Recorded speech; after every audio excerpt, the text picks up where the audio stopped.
Hello, my name is Ken Goodman, creator of the Anxiety Solution series. And I'm Rihanna. I use the Anxiety Solution series to stop my panic attacks, my constant worrying, and a lot of my stomach issues. And this is John.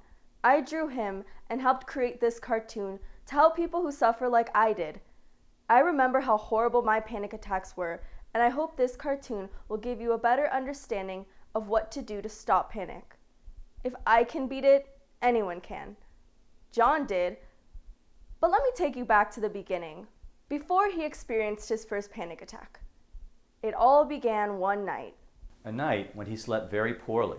He tossed and turned much of the night, and in the morning he could barely get out of bed. So he did what most people do when they are exhausted and have to go to work. He drank coffee. 5 cups of coffee. John usually has 2, but he had to make a presentation that day and wanted some energy. His presentations always go very well, but this one did not. He was very anxious and sweat poured from his forehead. After the presentation, he went out to lunch with coworkers and drank more coffee to stay awake. Rather than getting involved in the conversation, John dwelled upon how poorly his presentation went and worried if this would prevent him from getting a promotion. While eating his chicken, he wondered if it was cooked enough. He suddenly did not feel well. He began to sweat. He then experienced something he never experienced before. Racing heart, tightness in his chest, difficulty breathing. He thought he was having a heart attack, but his symptoms subsided when he left the restaurant. What John had was not a heart attack. It was a panic attack, something I used to get all the time. A panic attack is a sudden attack of fear when you feel physical symptoms like racing heart, dizziness, jitters, and other uncomfortable and scary bodily sensations. John never told his wife about the attack, and when she suggested they go out for dinner, he insisted on eating at home. He was afraid of having another panic attack. At the office the next day, he had difficulty concentrating and worried he would not be able to get his work done. At lunch, his coworkers announced they were all going to a brand new restaurant. His boss told him, "Grab your coat, I'll drive." But John stood there motionless in the doorway. Think about John's situation for a moment. What do you imagine John was thinking as he stood there in the doorway? What do you think he was feeling? And what is your best guess as what he might do? John's thoughts were most likely filled with worries about the uncertainty of going to a restaurant. What if it happens again? What if I have a heart attack? What if they send me to a hospital? What if I'm demoted? This kind of what if thinking is very common for those who suffer with anxiety. While he stood in the doorway, he was most certainly feeling anxiety or fear. Those would be natural feelings associated with what if thinking. And what about his behavior? Well, he declined his boss's invitation and did not join his colleagues for lunch. This is avoidance, and it's the most common behavior associated with anxiety disorders. Thoughts, feelings, and behaviors all impact one another, and in John's case, each made the other worse. His belief that to prevent panic, he must avoid restaurants caused anxiety each time he was invited out to eat.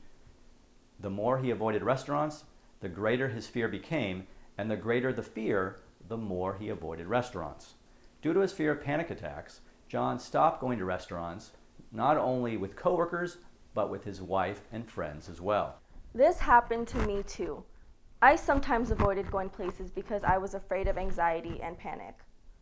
John's fear of restaurants soon generalized to any situation where he could be trapped or would not be able to get out quickly, including elevators, amusement park rides, underground parking, and driving in freeway traffic.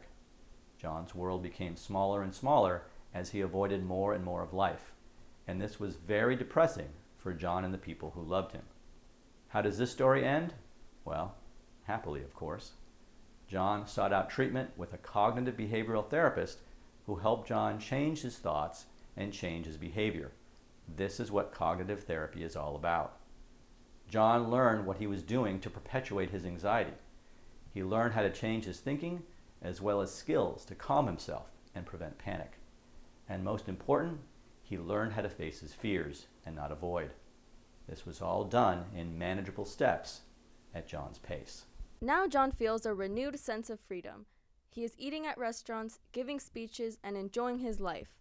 just like I am. Whatever the cause may be, you can learn to overcome panic attacks with the correct help. Here are my best recommendations. You can search for an anxiety specialist at the Anxiety and Depression Association of America website. If you can't find a good therapist in your area, there are two other options. Some therapists are now offering therapy online through secure video conferencing. I would also highly recommend using a self-help program. Individual therapy is usually 50 minutes a week, but a self-help program such as the Anxiety Solution Series can be used daily.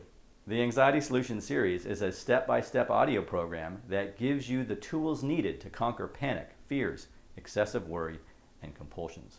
It provides a simple strategy any motivated person can use successfully. It was extremely helpful. If you're not sure it's possible to get better, watch my video. I'm living proof. On the Quiet Mind Solutions website, you can watch success story videos of former sufferers and listen to several chapters of the Anxiety Solution Series absolutely free. If you would like to learn more about panic attacks as well as other forms of anxiety, please visit quietmindsolutions.com. Thank you for watching, and please feel free to share this video with others who may benefit.